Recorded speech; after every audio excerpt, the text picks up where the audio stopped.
राजा विक्रमादित्य एक समृद्ध राज्य का क्रूर और शक्की शासक। खजाने भरे पड़े थे उसके महल में, लेकिन दिल वो पत्थर था। उसकी सुंदर रानियां परियों जैसी, मगर उनके लिए महल एक सुनहरी कैद, क्योंकि राजा उनकी वफादारी पर शक करता, इसलिए लोहे की लोहे योनी कवच में जकड़ देता उन्हें, और चाबी सिर्फ उसी के पास।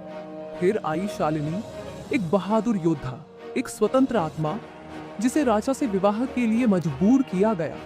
पहले तो महल की विलासिता ने उसे मोहित किया, पर जल्द ही उसे अपने भयावह भाग्य का एहसास हुआ। राजा ने उसे भी वही जंजीरें पहनाई, वही क्रूरता, वही अपमान।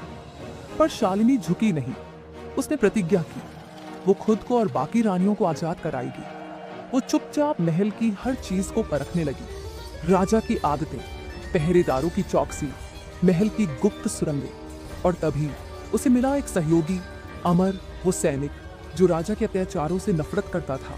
एक योजना बनी राजा की शराब में नींद की दवा मिलाने की। एक वृद्ध रसोइया जिसने राजा का जुल्म सहा था, वो भी मदद के लिए आगे आया।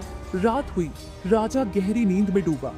अमर ने चुपके से चाबी चुरा ली और शालिनी ने अपनी जंजीरें तोड़ डाली। लेकिन तभी पहरेदारों ने देख लिया, महल में गूंज उठी तलवारों की झंझनाहट। शालिनी ने निहत्थी रानियों का नेतृत्व किया।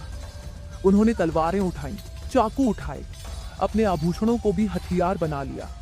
फिर जागा राजा। शालिनी के सामने तलवारें टकराईं, चिंगारियां उड़ी। राजा क्रूर था, पर शालिनी निडर।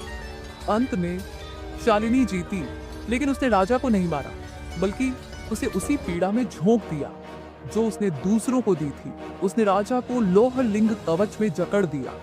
आज शालिनी रानी है। उसने अत्याचारी कानूनों को मिटा दिया। महल अब न्याय और समानता का प्रतीक बन गया है। रानियां अब स्वतंत्र हैं। कोई अपने घर लौटी तो कोई शालिनी की सेना में शामिल हुई, और राज्य वो अब एक नए युग में प्रवेश कर चुका है, जहां स्त्रियों को सम्मान और आजादी मिलती है।